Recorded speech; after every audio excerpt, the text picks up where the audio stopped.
Dokie, wow. It's been a while, folks. Question period is resuming today.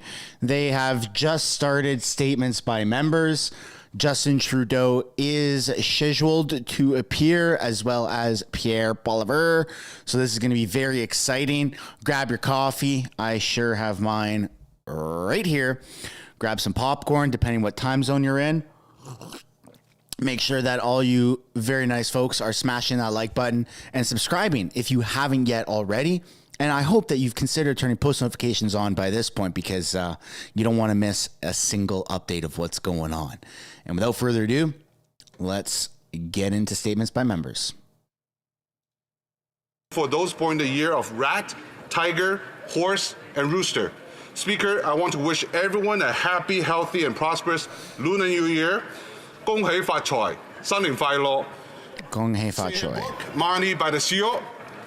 Changmeng Namui. Thank you, Speaker. The honourable member from Thornhill.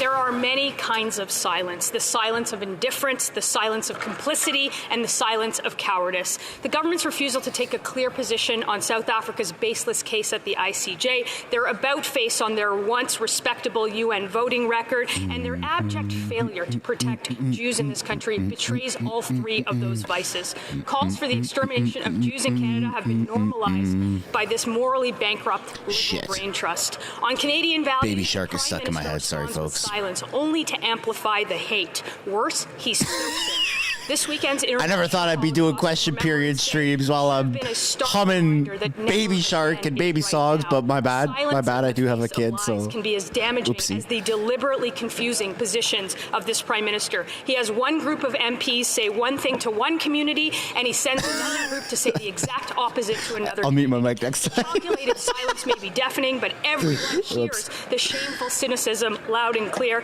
and Canadians will get the moral clarity they deserve. The honourable member from St. John's East. With 2024 in full. Baby Shark, do do do do do do. Baby Shark. National Holocaust Remembrance Day. I don't know what's going on here. National Holocaust Remembrance Day should have been a stark reminder that never again is right now. Silence in the face of lies can be as damaging as the deliberately confusing positions of this Prime Minister. He has one group of MPs say one thing to one community, and he sends another group to say the exact opposite to another community. The calculated silence may be deafening, but everyone hears the shameful cynicism loud and it's been a while since we've done QP streams, so bear with me. They deserve. The honourable Shark with me. St. John's East.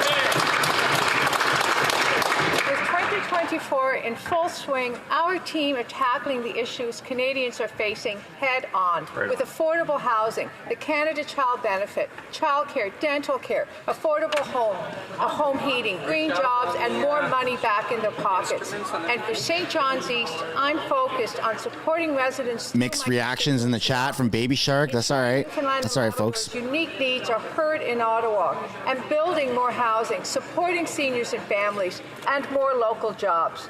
We are putting Canadian families first, and it doesn't involve cuts, far-right tactics, and exploiting people's fares. That may get social media likes, but it does not get the job done. We are pushing forward with legislation to help Canadians, all of which the opposition has voted against, signaling what they will do if they are in government. Thank you. The Honourable Member for Drummond. Roger Pomerleau passed away. A piece of Quebec's soul has died with him. He loved his language and his culture.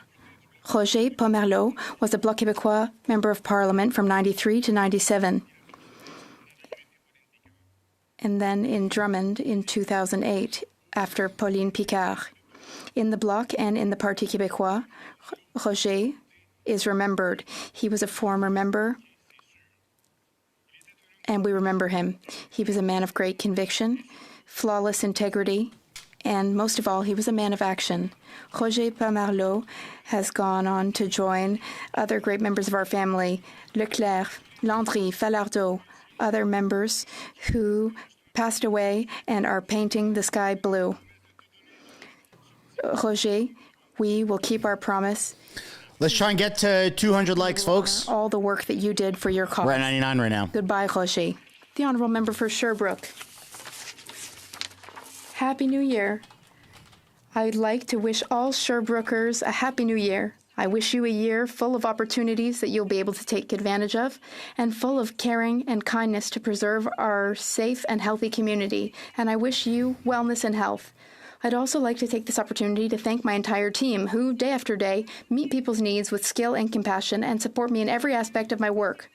I thank Olivia, who is professional and experienced, Jacques, who is passionate and sensitive. I thank Gabrielle, who is competent and understanding, Marie, who is creative and available, Clémence, who is courteous and efficient, Clément, who is curious and versatile, and Jocelyne, who manages the finances so meticulously. I'm deeply grateful to be able to count on such a capable and dedicated team. Your commitment helps us offer high-quality service and creates a positive and inspiring work environment. Thank you for everything, and Happy New Year to you all. Honourable member from Fundy Royal. Mr. Speaker, this NDP Liberal government is not worth the cost to Canadian freedom. In a landmark victory for the freedoms of all Canadians, the federal court has just confirmed what most Canadians already knew, that the use of the Emergencies Act in 2022 was illegal and unconstitutional. 2 years ago, this Prime Minister decided to violate the charter rights of Canadians. Yeah, the dog is doing good. I'm bringing her today to get her tube removed out of her leg. Thanks for asking, folks. Violated Canadians' most essential It's pretty messed up, but to freedom of thought, belief, opinion, and expression. The federal court found that the illegal use of the act, the reasons were not provided for the decision to declare a public order emergency, and they did not satisfy the requirements of the Emergencies Act. A Conservative government led by the Leader of the Opposition will ensure that the Emergencies Act can never again be used to silence political opposition. Conservatives will always defend the right. The Honourable Member from Kitchener South Hespeler.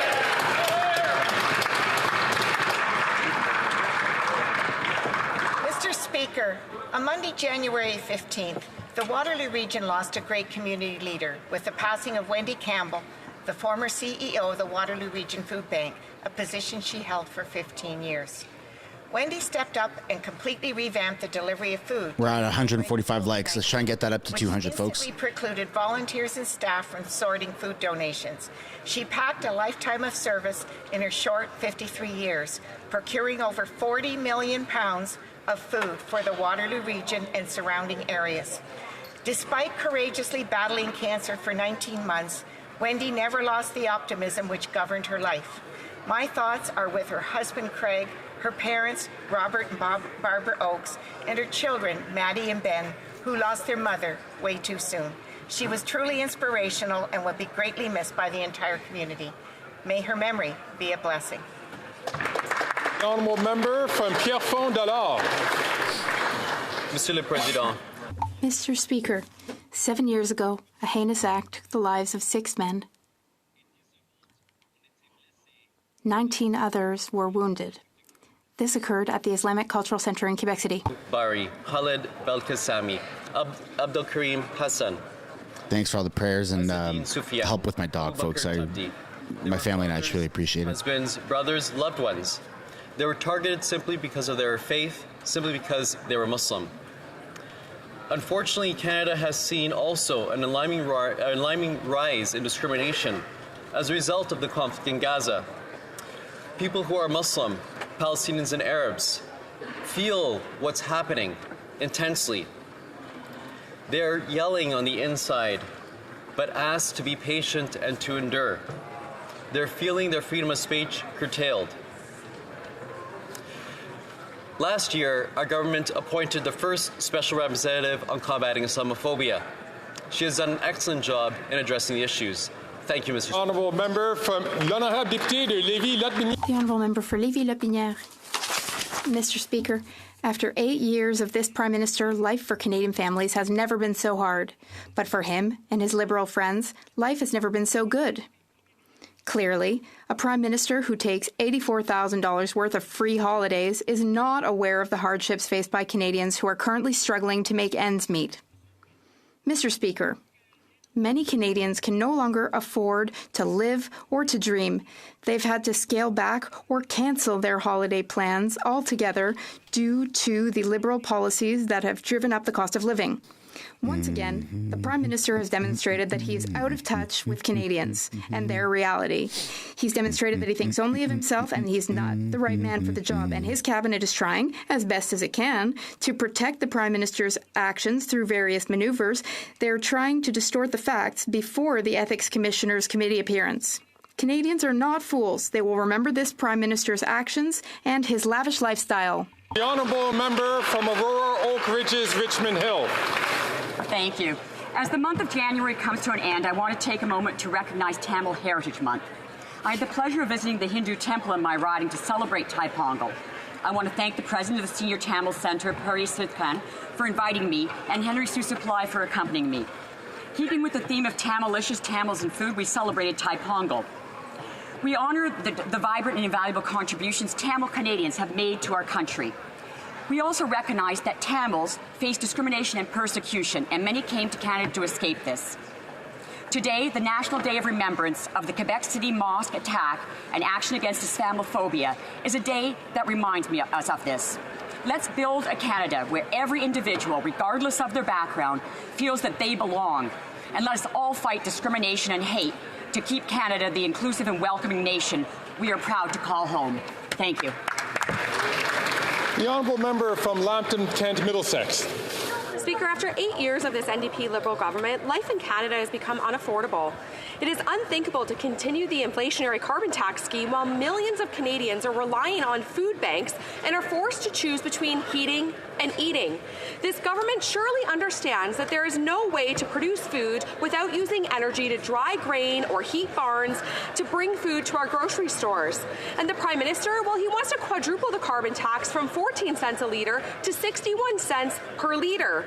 Farmers in my communities are paying thousands of dollars in carbon tax every month. The Prime Minister is just not worth the cost. The not worth the cost. Vote is necessary for farmers to help fight food inflation. In response to the government's relentless pressure, the so-called independent senators gutted Bill C-234. I call on the House to stop with the desperate tricks that are preventing farmers from getting the needed carve-out, drop the Senate amendments, and send Bill C-234 back to the Senate in its original form. The honourable member from Sarnia-Lambton.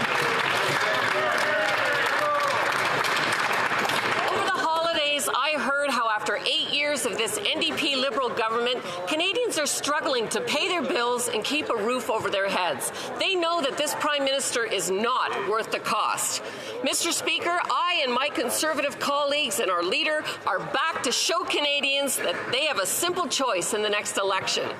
On the one hand, you can have a costly coalition of the NDP and Liberals that take your money, tax your food, punish your work, double your housing costs, and unleash crime and chaos in your communities. Or you can choose the common sense Conservatives and our common sense plan. We are back to address the priorities facing Canadians, starting with a focus on passing Bill C-234 to take the carbon tax off farmers and bring food prices down. Our priorities are clear. Axe the tax, build the homes, fix the budget, stop the crime. Let's bring it home. The honourable member from Mississauga, Erin Mills. Mr. Speaker, 7 years ago today, peaceful Muslim worshippers were gunned down in Quebec. 3 years ago, when the Afzal family were brutally murdered because of their faith, every single political party leader in this House stood on the steps of the London Mosque and recognized that Islamophobia is real and vowed to protect the Muslim community in the face of hatred. Today, on the National Day of Remembrance of Quebec City Mosque attack and action against Islamophobia, we not only commemorate the victims and survivors, but also reflect on whether we have taken action to combat Islamophobia in all of its forms, including the suppression of expression. Our government declared January 29th a National Day of Remembrance, invested millions in our national anti-racism strategy, and appointed a special representative on combating Islamophobia. More needs to be done by all political leaders in this House and indeed all Canadians. We remember, Mr. Speaker. The L'honorable député de Rosemont. All right, folks, grab your coffees, grab your popcorn. This can be your last chance before January QP officially 2017. starts. It's almost 8 p.m., and evening prayers have just ended at Quebec City's Grand Mosque. Suddenly, a young man bursts Bro, in did you and just sing opens Mr. fire Golden on those Sun? there. Yes, I He killed did. 6 men and he wounded 19 others in what God was damn the it, Miss worst Rachel. racist terrorist attack in Quebec's history. In the weeks and months leading up to this mass crime, the young man had That immersed stuff's just himself in constantly far-right playing, man. and white supremacist My bad. websites. My bad, Fueled folks. by fear and hatred, he committed an unspeakable act. He coldly, methodically embarrassing. murdered people because they were Muslim. This reminds us that words and speech are important. Shout out to Every the word Eagle has an Explorer impact. for knowing what I was We just have fucking collective humming. responsibility to fight Islamophobia That's awesome. and all forms of That's racism. awesome. Let's try and get to 350 likes, folks. We're almost at 1,000 live viewers. Smash that like button if you haven't yet. Together toward kindness, And I'll try not to hum understanding, and baby togetherness songs. to build a world for everyone. L'honorable député de Salaberry-sur-Roi. The Honourable Member for Salaberry-sur-Roi. 7 years ago, a killer killed 6 and wounded 19 among those praying at Quebec City's Grand Mosque. They were targeted because they were Muslim. This terrorist event shocked Quebec. We all realized that we were not safe from heinous acts. We all need to be vigilant. Society needs to be vigilant. We all have a part to play in fighting intolerance. If some people need to hear it again, then let's make it clear. Freedom of worship is guaranteed in Quebec. No one should feel threatened because of their faith. Our thoughts today are with the loved ones of the victims. To all Quebecers who will always live with the scars of this event, we all stand together in saying, never again. Carleton. The Honourable Member for Carleton. Don't. Very hard day for the Muslim community Oh, what's up with the green in Sainte Foy and patches? everywhere in Canada. This is actually a hard day for all Canadians. We mourn the 6 lives which were stolen by a hateful terrorist at the Grand Mosque of Quebec City 7 years ago on this day. People who suffered injuries in addition to those murdered, and the many others who are left with mental scars that will never fully heal. As we reflect on the tragic fate that they suffered as a result of this evil monster, we must also reflect on the promise of freedom, peace, and safety that they were guaranteed as Canadians, that was viciously stolen by the forces of hate and Islamophobia. It must never happen again. We must stand on guard for our Muslim friends and neighbors, for all Canadians, to have the right and the freedom to worship in peace and security. The Honourable Member from Richmond Hill. Mr. Speaker, today I rise to honor Dr. Satyajyoti Salvakon, a proud Tamil Canadian who lived a life of extraordinary service and impact.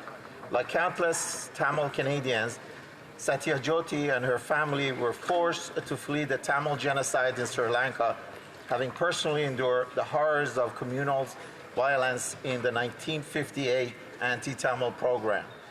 Satyajyoti became a pillar of the early Tamil community in British Columbia, helping to house, fed, and translate for newly arrived Tamil refugees. She and her husband invested their time and resources to uplift the community while giving voice to atrocities unfolding in their homeland. In 2022, Satyajyoti helped establish a Tamil chair at the University of Toronto to help preserve the Tamil language. On January 3rd, surrounded by the love of her daughters, Sahinia and Mira, Satyajyoti peacefully departed from this world. She will be remembered as a loving mother, lifelong learner. À la suite. Following discussions among representatives of all parties in the House, I understand that there is an agreement to observe a moment of silence to commemorate the National Day of Remembrance of the Quebec City that's Mosque why attack. they're wearing green. and action against National Day of I Remembrance. now invite honourable members to rise. Not to be to honor confused the victims of the attack that with happened 7 years ago Remembrance Day. on January 29th, 2017. Jan 29, 2017. Attack. A deadly mosque attack in Quebec City. Community focuses on fostering harmony. Oh, that's what they're doing. Okay, makes sense. Well, do I stay silent too? Or not? I'm a little confused and feeling a little awkward. I guess I'll just talk to fill in the silence. Okay. Well, question period's about to start, folks. Right after they take the moment of silence, you're going to see Pierre go up first. So this will be pretty spicy. There's Trudeau. I don't know if you guys can see him. Yeah, bottom left. Right there. Hello, Trudy. Hello, Trudy. And so is Pierre. So before we begin, folks, let's try and get maybe 500 likes. We got 1,200, 1,300 viewers. Smash that like button. Subscribe if you haven't yet. And off to the races. Questions orales. Oral questions. Questions orales. Honorable Leader of the Opposition. We say it my way, Fergus. I will begin by wishing a welcome back to Canada to the Prime Minister after his great vacation costing $89,000 free that he got as a gift, just like any other Canadian who gets a vacation like that. And he's not talking about the 2 million Canadians who have to go to a food bank or to the students in Montreal who have to use homeless shelters after his policies tripled rent in his home city. Will he overturn these inflationary policies that have made it difficult? The Right Honourable What? Starting off with a bang. Mr. Speaker, 7 years ago, 6 Muslim Canadians were killed and 19 others seriously wounded during a terrorist attack at the Quebec City. Yeah, we just had a moment of silence, buddy.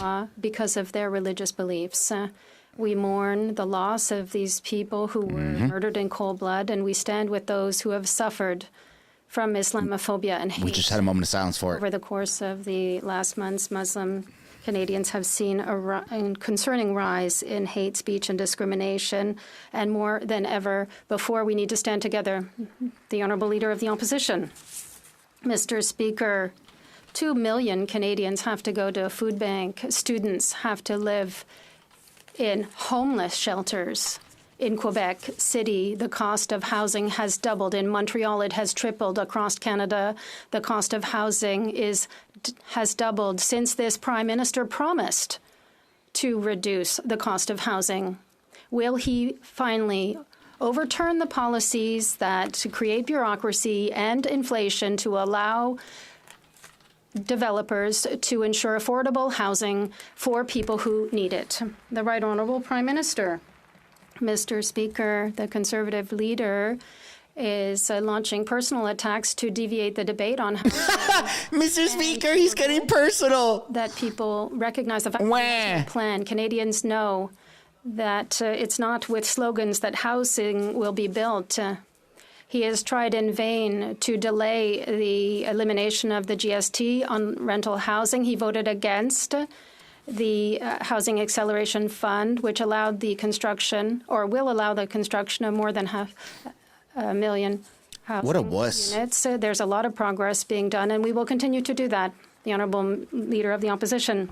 Minister back from his $80,000 vacation, which he got for free. He said, like most Canadians, friends welcomed him for that vacation. He took 2, not 1, but 2 private jets paid for by the taxpayer, burning 100 tons of greenhouse gases into the atmosphere. He wants to tax the heat and the food of Canadians. Did he pay the full carbon tax on each of the 100 tons of emissions that he put into the atmosphere as part of his $80,000 vacation? Wow. The Right Honourable Prime Minister. Mr. Speaker, The Conservative leader has simply no plan to address climate change in this country, no plan to increase the resilience of our communities in the fight against climate change. Warming climate causes droughts. Droughts damage crops. Damaged crops increase the cost of groceries. And yet, the Conservative Party cannot even agree on whether or not climate change is real. Mr. Speaker, we will achieve our emissions reductions, all the while sending Canadians checks to help with the costs of rising prices. They're a real solution.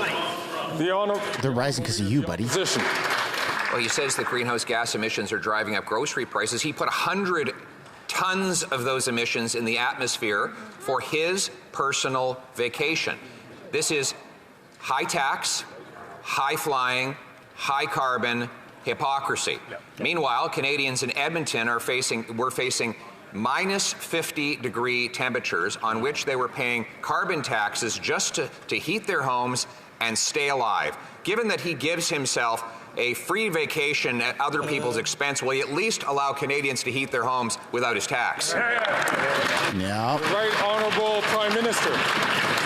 The Conservative leader likes to talk about the challenges Canadians are facing on the cost of living, but he refuses to take action in support of them. He chose to delay the passage of Bill C-59, which is also hurting his own caucus. Does the member for Battleford's Lloydminster now suddenly oppose maternity leave for adoptive parents? Surely the member for Cumberland Colchester won't back down on his advocacy to remove the GST on therapy and counseling services. While the Conservative leader is muzzling his own caucus and putting himself first, we'll keep putting Canadians. The Honourable Leader of the Opposition. I don't think that was as powerful as he thought it was.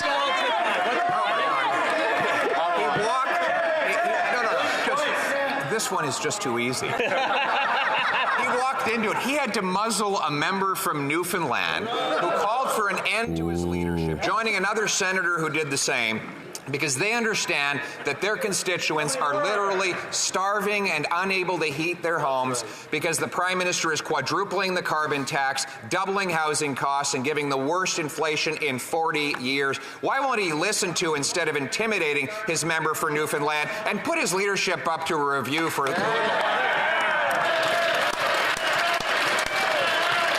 Right Honourable Prime Minister. Speaker, over the course of the fall, we've announced projects on housing that are going to create 500,000 new homes across this country over the year. We're working hand in hand with community leaders, with mayors. We're making sure that we're moving forward on the priorities that are facing Canadians.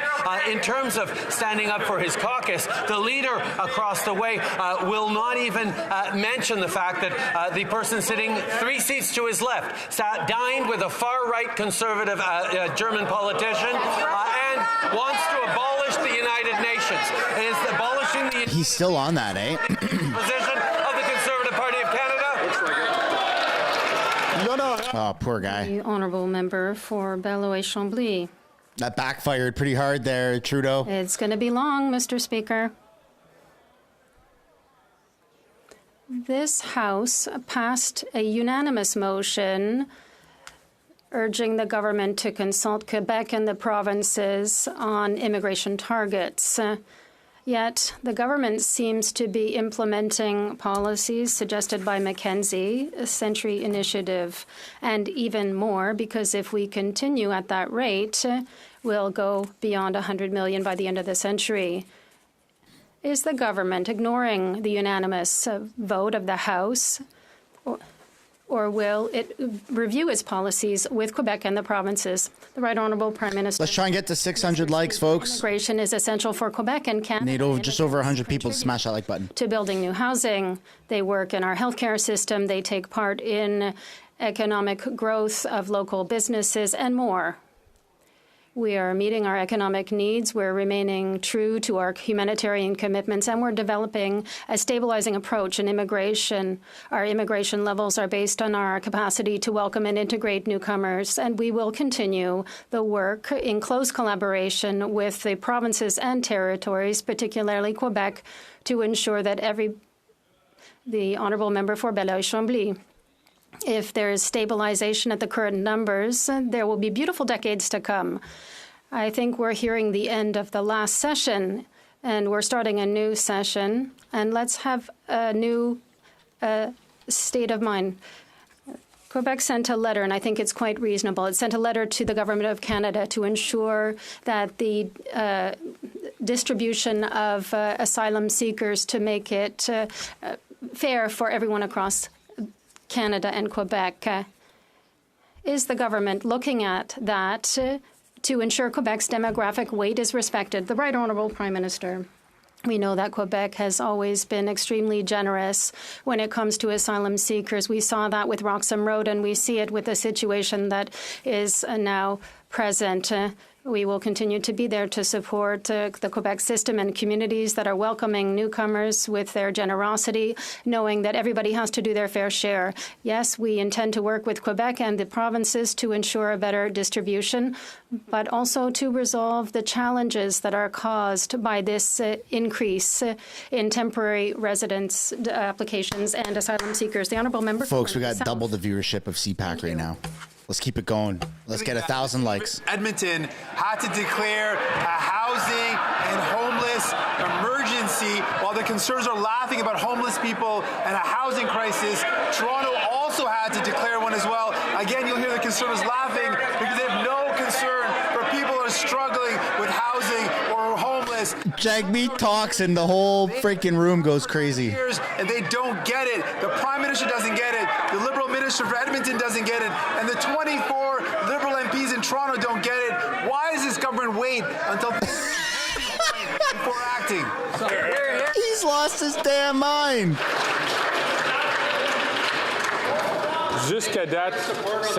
To date, things were going quite well, but I would ask the members, the member for Edmonton West, the member for St. Margaret South Shore, please. Oh, he's got glasses on now. Don't speak unless the chair recognizes you. The Right Honourable Prime Minister. Use every tool at our disposal to address housing affordability. We meant it. The Minister of Housing recently announced that the post-secondary institutions can now access the apartment construction loan program for low-interest financing to build student housing. This builds on our work to find innovative and bold ideas to accelerate construction, including unlocking over 500,000 new homes through the Housing Accelerator agreements. More examples of the federal government in action. Very good. Jagmeet just looks so dumb. Doesn't get it. Quelle surprise. What a surprise. The Prime Minister broke yet another promise. Then call off the coalition, you turd. High. Holy smokes. He is refusing to tackle major investors like he promised. Why does the Prime Minister say one thing during the election campaign and then defend his friend's profits once elected? Why do you say one thing in your videos? Right Honourable Prime Minister. And then you do another. Speaker, we are taking action on a number of fronts. So we're promoting the construction of housing and co-ops by eliminating the GST on construction. We're ensuring that more houses are built faster, working closely and directly with the municipalities. We're helping Canadians save to build a home with the tax-free savings account for the purchase of a first home. There's more work to be done. I invite all governments across the country to be bold with us to improve the cost of housing and the construction of affordable housing. From Regina Capel. The Prime Minister must still have sand in his ears from his Jamaican vacation. Can't hear the outcry from the most Andrew Scheer thing to say. Carbon tax. While he was lining up at the all-inclusive, Canadians were lining up at food banks, and grocery prices jumped again, 38% higher than baseline inflation. Now, Common Sense Conservative Bill 234 will help bring prices down by taking the tax off of farm production. The only problem, Liberal senators gutted the bill. Yep. Will the government reject the Senate amendments so that the tax can come off and food prices can come down? There you go, big guy. The Honourable Deputy Prime Minister. Mr. Speaker, our government absolutely understands Holy that the housing shit. and cost of living are challenges for Canadians. That is why we are aggressively working across the country to build more. I don't know what the fuck kind of reaction that was. The Housing Accelerator Fund, with more than 30 agreements in place across the country, will lead to 500 new homes being built. I'm sorry. Speaker is Just seeing her face scared the shit out of me. Conservatives cut. They know how to cut. They don't know how to build. And what Canada needs right now is builders. Honourable member from Regina Capel. We'll cut the waste I'm sorry. that's driving up inflation in the first place, like the infrastructure bank, like high-priced consultants, and like sending money to the Asian infrastructure bank to build projects overseas instead of here at home.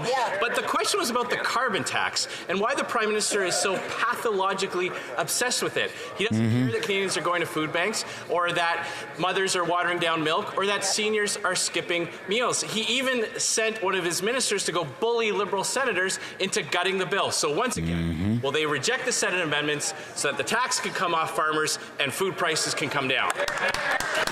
Drop a W in the chat for Scheer.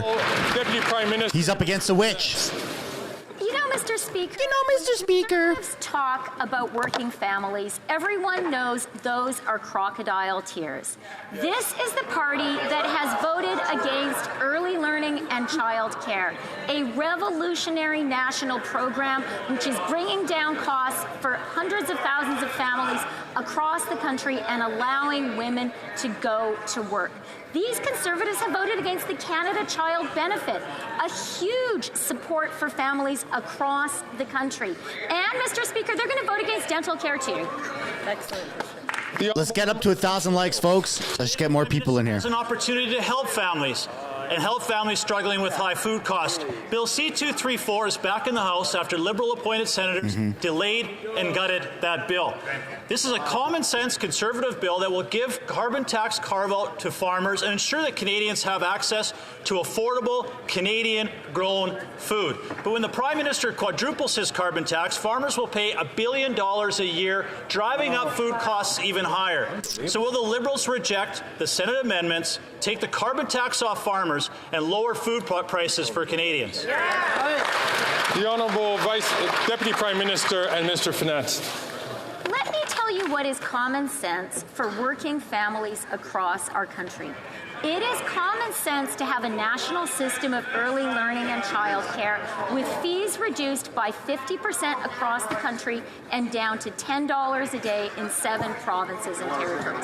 It is common sense to support hardworking families with the Canada Child Benefit that has lifted millions of children and families out of poverty. And it is common sense to do what we're going to do this year, which is provide dental care to our seniors, having provided it. Dude, she just reminds me of a witch riding a broom. Like the stickers. From Foothills. It's insane. It is uncommon to see a government ignore the fact that 2 million Canadians are going to a food bank every single month. And yet the Liberal NDP Carbon Tax Coalition wants to quadruple that carbon tax, making farming unsustainable. When you tax the farmer who grows the food, you tax the trucker who hauls the food, you are increasing taxes on Canadians who buy the food. Again, millions of Canadians are going to a food bank every month, but 234 in its original form will provide relief now. Will the Liberals reject the Senate amendments, take the tax off, and ensure Canadians can afford to put food on their tables? The Honourable Minister for Agriculture and Agri-Food. Thank you, Mr. Speaker. I thank my honourable colleague for his question. But being a farmer, I fully understand how important environmental plan is for the government. I'm sorry, but his party does not have an environmental plan. We as a government do have an environmental plan. And with that environmental plan, for example, Mr. Speaker, we're able to invest $1.5 billion into farmers and ranchers across this country to make sure they stay on the cutting edge. We have and will. It just reminds me of Colonel Sanders, dude. Farmers and ranchers stay on the cutting edge. Thank you. The Honourable Member from Lethbridge. Never before have we seen ignorance used as a political strategy the way this Liberal government uses it. It's shameful. At the end of the day, Canadians are struggling day in and day out to be able to heat their homes, to be able to put food on their tables, and to be able to care for their families. And the carbon tax only increases that cost more. And what do you know? On April 1st, the carbon tax is scheduled to go up yet again. This government is going to hike it again on April 1st. So would this government choose to put its feet into reality and to acknowledge the struggle that everyday Canadians face and show a little bit of compassion, scrap the tax, stop the increase? Compassion in the same sentence as liberal? Minister of Finance. Now that's funny. You know, Mr. Speaker, earlier today the Conservatives were talking about hypocrisy, and that is a subject they know a lot about. They are particularly hypocritical when it comes to talking about supporting working families and the most vulnerable. Since we formed government, 2.3 million Canadians have been lifted out of poverty. The poverty rate in Canada has been cut in half. And you know what they want to do? And like 10 million Canadians lost their job. Carbon price rebate checks out of the bank accounts of Canadian families. That's $1,000 in Ontario, more than $1,000 in Alberta, Saskatchewan. That will hurt Canadians. The honourable member from Lethbridge. There's this government's false perception of reality, and then there's the reality that everyday Canadians are experiencing. I would invite the honourable member to consider what the reality actually is. Yep. She could only come down from her high horse and enter into the everyday life of Canadians she might understand. Not everyone lives in downtown Toronto and has access to the luxuries that she does. Canadians are struggling. They are struggling to put food on their tables. They are struggling to pay their heating bills. They are struggling to be able to care for their families. Record numbers of Canadians are using food banks, and it has a lot to do with the carbon tax, which is scheduled to increase on April 1st. Will this government axe the tax? The Honourable Deputy... I'd drop a W in the chat for that. You know, Mr. Speaker? It's the case that the vast majority of Canadians do not have access to the luxuries that the Leader of the Opposition enjoys. Government-provided housing, a chef, people caring for his home. So let's be fair. People who live in glass houses should be more careful about throwing stones. When it comes to the price on pollution, that returns more money to 8 out of every 10 Canadians. Families in Alberta will be getting more than $1,000 back. That helps them. Hear, hear. The Honourable Member for Lac-Saint-Jean. New Year, same problems at the federal level. Quebec is completely overwhelmed by taking in asylum seekers. It has taken in more than 65,000 people in 2023. That's 45% of the total for Canada, but we only represent 22% of the population. That's far more than our fair share. Quebec is now at a breaking point, and it's not us saying it. It's the Premier of Quebec in a letter from 17th of January addressed to the Prime Minister of Canada. When will the federal government redistribute the asylum seekers with the provinces? The Honourable Minister of Immigration, Citizenship and Refugees. Thank you, Mr. Speaker. First of all, I want to wish my Bloc colleague, welcome him back to the House. I think that we're not going to do it. We're going to do the work on the backs of the immigrants. We're prepared to make an additional effort. Quebec has done more than its fair share, clearly, but we're here to work together. The Honourable Member for Lac-Saint-Jean, I would invite all the political parties to be careful when we talk about the immigration issue, and I would say that you would have thought... Nice, folks. We're almost at 1,000 likes on the stream. Government or the Liberals would have learned their lesson that not only are the problems being failed to be addressed, but they're not resolved, they're getting worse. When the House recessed in December, the federal government owed $460 million to Quebec for taking in asylum seekers, and it even said it wasn't automatic. It wasn't a bank machine. Now the bill is $470 million. When will the government pay back Quebecers? The Honourable Minister of Immigration, Refugees and Citizenship. First of all, Mr. Speaker, there's good news to come this week. It's clear we've got like 3 times the live viewership continue to work that CPAC does. To deal with the asylum seekers. Mind-blowing. It's not too close to being over, but it takes both levels of government. The Honourable Member for Lac-Saint-Jean. Quebec is also demanding that the federal government restore visas for Mexicans. Since the Liberals suspended the visa requirement, the number of asylum seekers by Mexicans went from 110 in 2015 to 24,000 last year, but the majority of these applications are being refused. That means that the majority of these individuals are not refugees. We know that these people can be subject to trafficking by Mexican crime syndicates along the Canadian border. They're being exploited, Mr. Speaker. Will the minister restore visas for Mexicans? The Honourable Minister of Immigration, Refugees and Citizenship.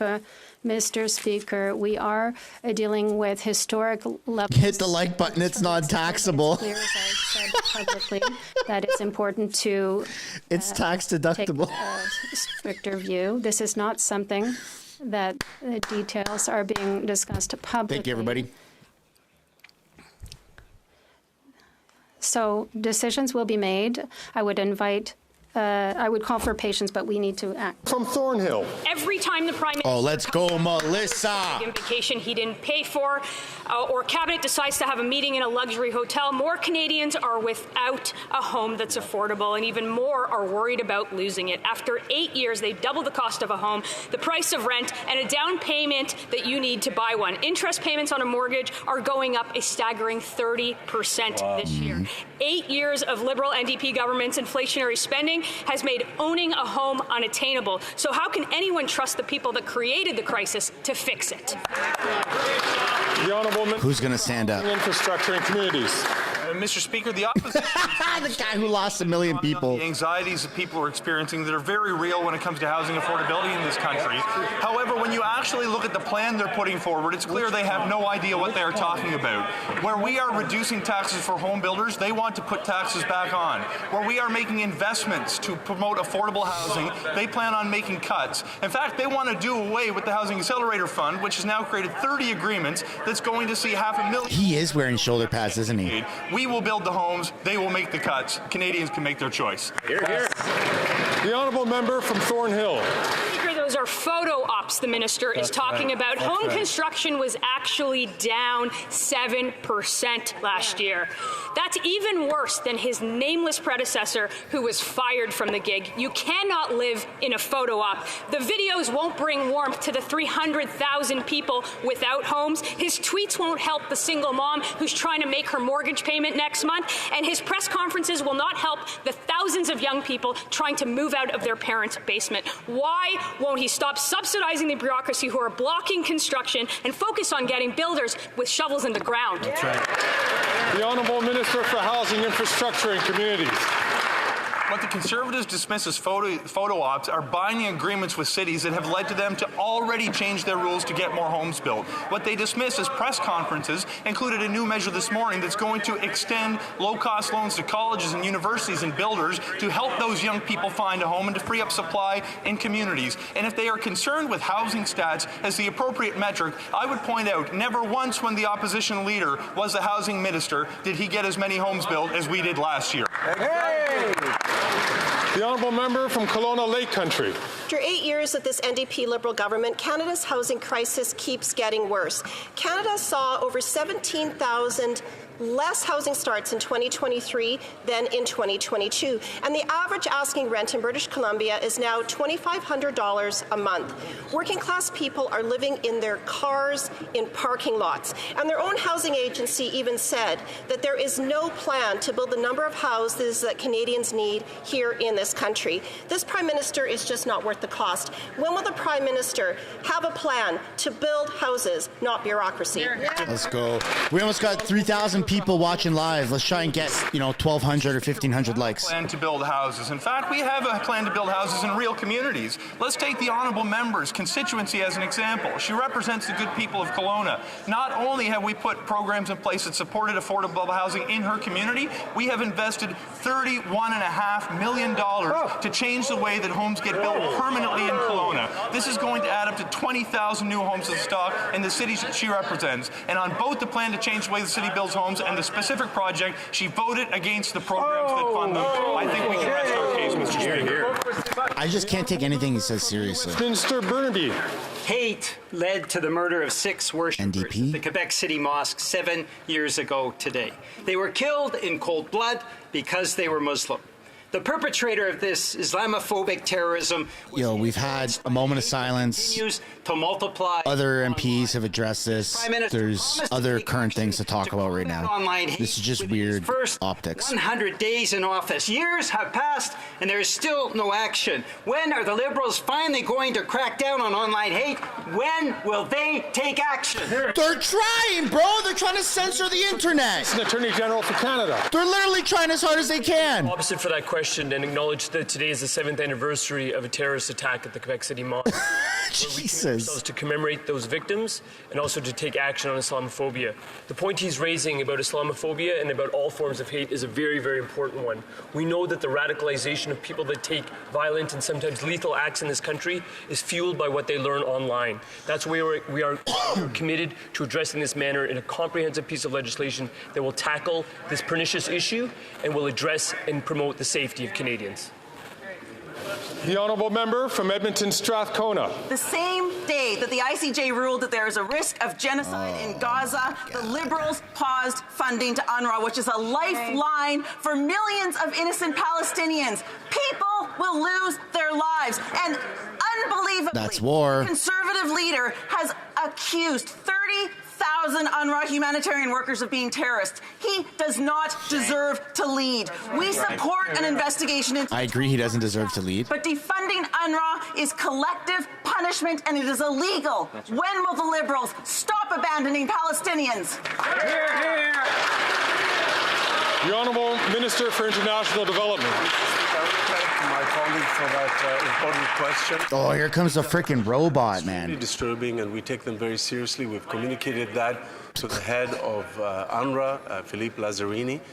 What we're doing, which is the prudent thing to do, is to pause funding while this investigation is ongoing.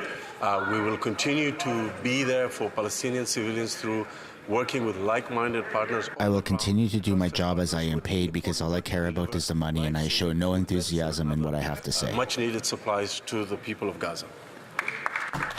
The honourable member from Richmond Centre.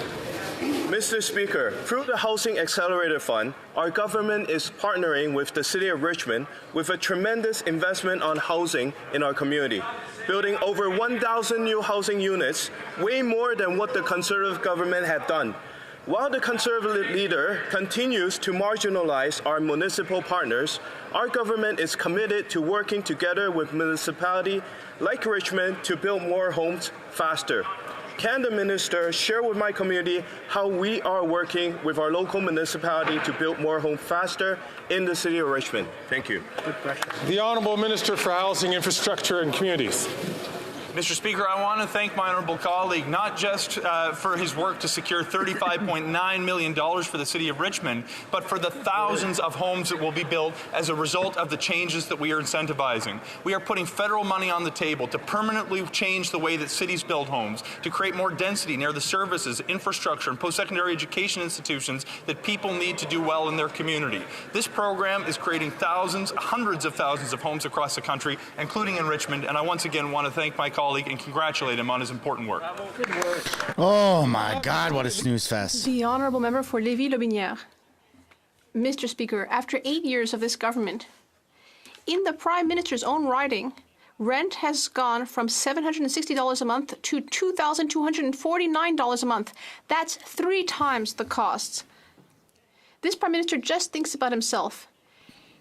He traveled to Jamaica at $9,000 a day on the taxpayer's dime. Can he come back to reality in Canada and take care of Canadians' housing problems, including in his own riding, Papineau, in Montreal? The Honourable Minister of Housing, Infrastructures and Communities. Well, Mr. Speaker, this opposition leader's solution is to state that mayors are incompetent. That is not at all appropriate. We are doing everything we need to build affordable housing in La Belle Province. For example, we signed an agreement with Quebec to build 8,000 new affordable housing units. We will continue to make these important and essential investments to build a great many new homes quickly. The honourable member. I don't think anyone believes anything Sean Fraser A says. fly on the wall when I heard the discussion between the Prime Minister and the Mayor of Montreal about housing. The Plante administration blocked the construction of 25,000 new houses and apartments. And the Prime Minister is repaying that incompetence by continuing to send the mayor blank checks. Clearly, no solution came out of that meeting. So why not link money to municipalities to the number of housing starts? That's just common sense. Yep. Yeah, look, Pierre's standing up and clapping. Mr. Speaker, everyone knows that in order to succeed in housing, you need to cooperate with buildings and the private sector, with municipalities and the private sector. Just the opposite of what the leader of the opposition is doing. He's insulting the mayor of Montreal, the mayor of Quebec City. He's insulting Quebecers. We don't need him, Mr. Speaker. We know how to build homes, and we don't need him to come along and just insult Quebecers. The honourable member for Chicoutimi. Mr. Speaker, after 8 years of this Prime Minister, rent has never been so high. The cost of rent has doubled, and there isn't enough housing in the first place. We have now learned that there are hundreds of new homeless encampments in our regions, such as in the Saguenay region. That's what Canada is like now under this government. People are in the street because they don't have enough money to put a roof over their heads, or because there's just not enough housing. When will the Liberals finally listen to our common sense plan and build housing? The Honourable Minister of Fisheries and Oceans. Did Trudeau leave? Insulting people, Mr. Speaker, I would like to tell my colleague, the cat lady, that several weeks ago, the member for Portneuf, Jacques Cartier, insulted people from the Magdalen Islands, and he still hasn't apologized. I have a simple question. Will this member criticize his colleague's words, or will he simply bury his head in the sand? We are very proud Quebecers in the Magdalen Islands. We're waiting for an apology. My colleague should stand up and apologize. The Honourable Member for Chicoutimi-Le-Fjord. Mr. Speaker, the Prime Minister should support competent mayors who have sped up housing builds in places like Victoriaville, Trois-Rivières, and Saguenay. Montreal, on the other hand, has seen its housing starts decrease by 37% over last year, and in Quebec City, 40%. Once our leader is elected, he will give federal bonuses to towns that speed up housing starts. When will the Liberals finally listen to our common sense plan and finally build more homes? The Honourable Minister... Well, they can't do that, though, with all the red tape from the Liberals. It is absolutely... That's why the Conservatives has got to get thin. It is absolutely extraordinary to hear this kind of thing on the floor of the House of Commons. It's up to the federal government to sign agreements with the provinces, not municipalities. We are continuing to build housing more quickly and more affordable housing, and I hope that the Conservative Party will support us. The Honourable Member for Terrebonne. Mr. Speaker, the federal government's stubbornness on the emergency loans is pushing our SMEs to bankruptcy. After the January 18th deadline, some SMEs have lost $20,000 in grants, which means that businesses that are already struggling to pay back the $40,000 now have $60,000 in debt. That's a death sentence. The federal government could either let them keep the $20,000 or it could secure the loans. Why not give these businesses an opportunity to pay back the loans? Monsieur le Président, Mr. Speaker, we know that this is still a very difficult time for small businesses. They still have nearly 3 years to pay the money back. We extended the deadline for these loans to ensure that small businesses can concentrate on recovering after the pandemic. We are also helping startups with their taxes, and we are reducing credit card fees by up to a quarter. Thank you. The Honourable Member for Terrebonne. Well, it sounds like the Liberals are saying that there's nothing to look at here, that everything is fine. If that were really true, entrepreneurs wouldn't have had to remortgage their houses or take up personal loans to pay back the federal government. And thousands of others are struggling to pay back the $40,000. So adding $20,000 more will be the end for them. The federal government will lose all that money unless it wants to start thousands of collections processes. We need to save these businesses so they can pay back the money. We need to give them a direct line of communication. We need to give them flexibility. And we need to let them have the $20,000. When will the government finally understand? When will the Liberal government finally understand? Minister. I'd like to inform my colleagues in the Don't hold your breath. Seem very concerned that 80% of businesses have already paid back the entirety of their loans. I would also like to remind us that during COVID, the federal government invested to help businesses with rent, with wage subsidies. We also have many programs with Economic Development Canada and other federal institutions to help our small businesses. Then I have the honourable member from Calgary Forest Lawn. In just 2 years, this Liberal NDP Prime Minister has doubled the interest payments on his explosive debt. That's more tax dollars going to bankers, bondholders, and this Finance Minister's Bay Street buddies than on health care. After 8 years, this Prime Minister is not worth the cost or his waste, like the $35 billion infrastructure bank that's built 0 projects, yet line the pockets of Liberal cronies. When will this Prime Minister cut the waste, cut the corruption, fix the budget to bring home lower prices, bring down inflation and interest rates? The Honourable Deputy Prime Minister and Minister of Finance. Mr. Speaker, we've already heard Conservative hypocrisy. Now we are hearing Conservative alarmism. So let's set the facts straight. The reality is Canada's public finances are sustainable, and that's not me talking. That is the credit ratings agencies, which have awarded Canada a AAA rating. It doesn't get better than that. But the real question Canadians need to ask themselves is, what would the Conservatives cut in their reckless and ideological pursuit of austerity? We've heard about them from healthcare. That's the first place they would go to make cuts. The honourable member from Calgary Forest Lawn. Well, first we're going to cut the amount of Liberal seats in this House and replace them with a common sense. Oh, he said the thing! There is Finance Minister, some free Drop some W's in the chat, folks. They cut woke policies like and axe the carbon tax to bring down the cost of gas, groceries, and home heating, and pass Bill C-234 for our farmers. Why don't they cut the $20 billion this Prime Minister gives to Liberal consultants to cover up the incompetency by his own cabinet? After 8 years, we all know this Prime Minister is not worth the cost. When will the Liberals fix the budget to bring down inflation and interest rates already? Wow. Prime Minister. That was incredible. I'll tell you one thing we know they would cut for sure, because that's what their votes during the marathon voting session showed. They would tax shamefully our support for Ukraine. They would cut tax. Ukraine. Taxes. The Conservatives want to spend more donating to Ukraine than the Liberals do. They want to cut the tax here in Canada. Why do they support Putin? Have they no shame? They do not. The Conservatives are very vocal about their support for Ukraine. It pisses a lot of people off, but that's the fact. The honourable member for Bellechasse, Les Echemins-Lévis.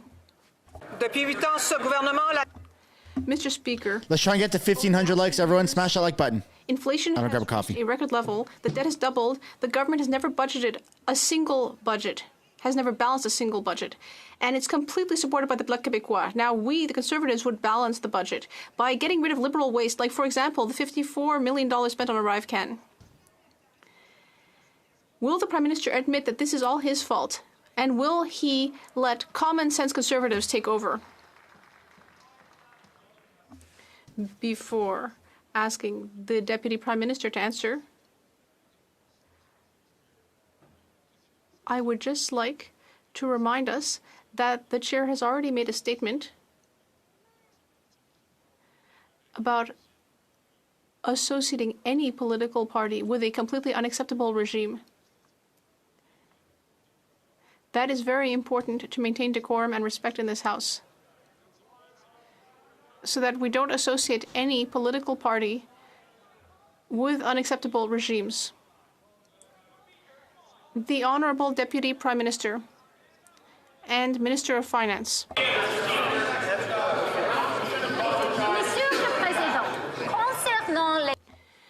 Mr. Speaker, when it comes to public finances, it's very important to be clear and tell Canadians the truth.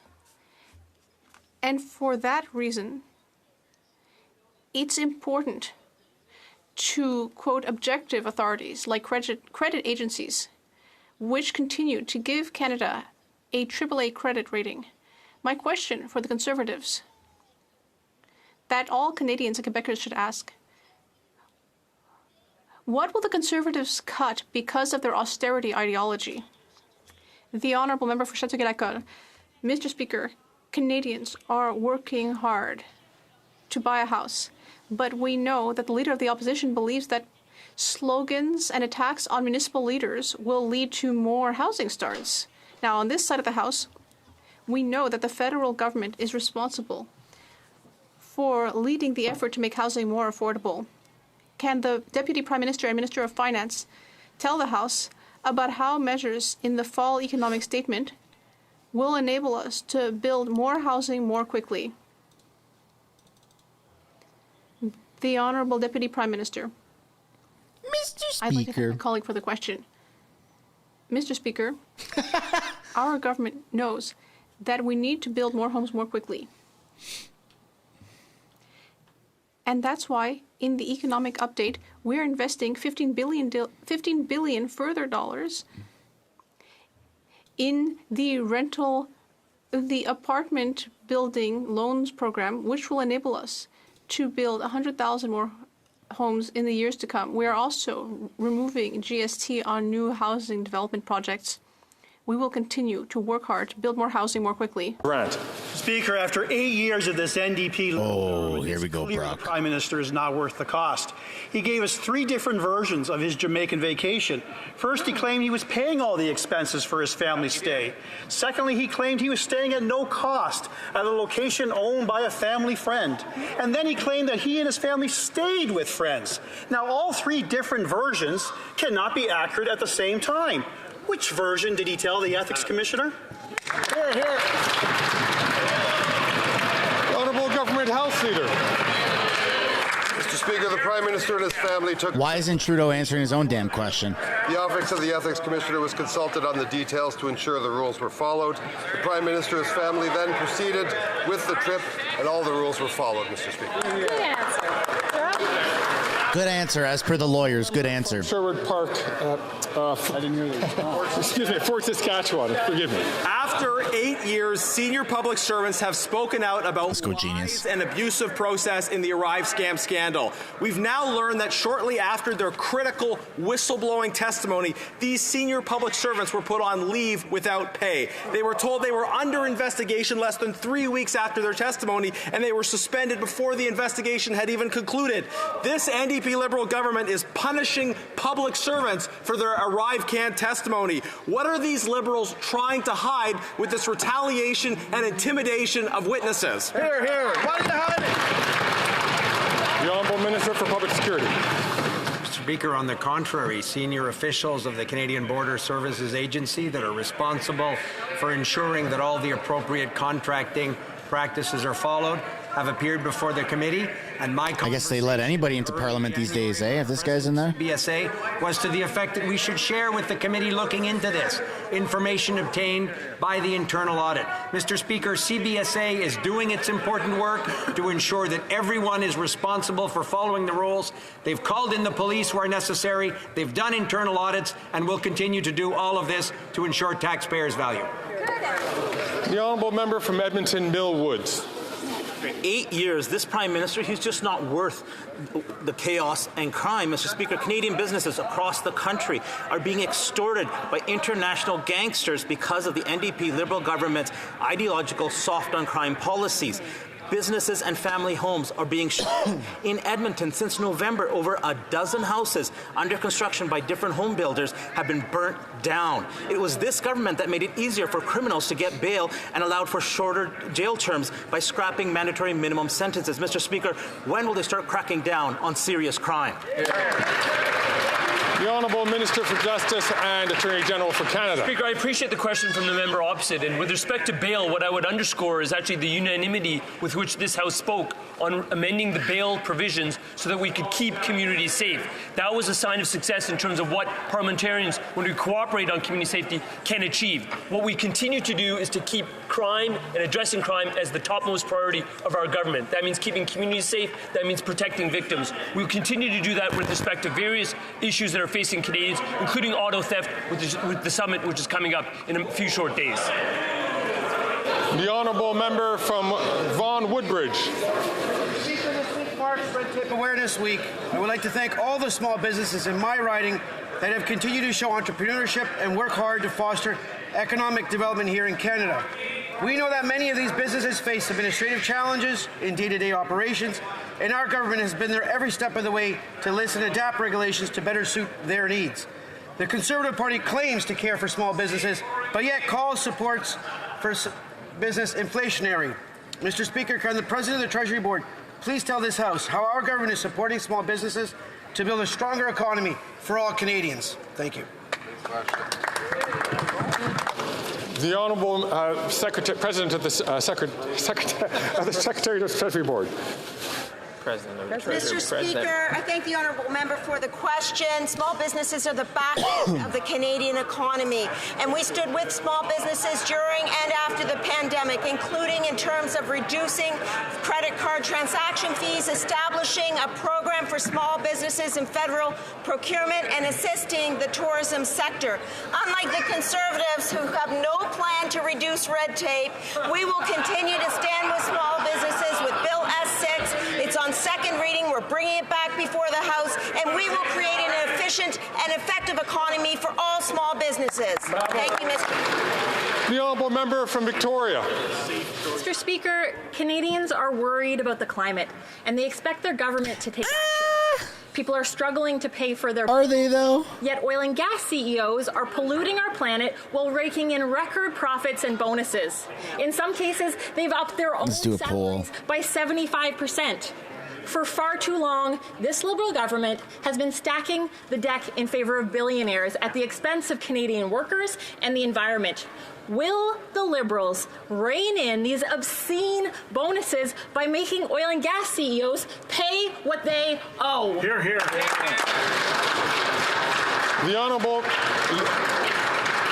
The Honourable Minister for Climate Change. Thank you, Mr. Speaker. Oh my God, hundreds of votes in like 10 seconds on this poll in the chat. That the profits Holy of shit. companies must be addressed in this House, and that's what our government is doing by putting in place measures like no other countries in the world have put. We have put forward the world's most ambitious target to reduce methane emission, a very powerful greenhouse gas, to reduce them by at least 75% by 2030.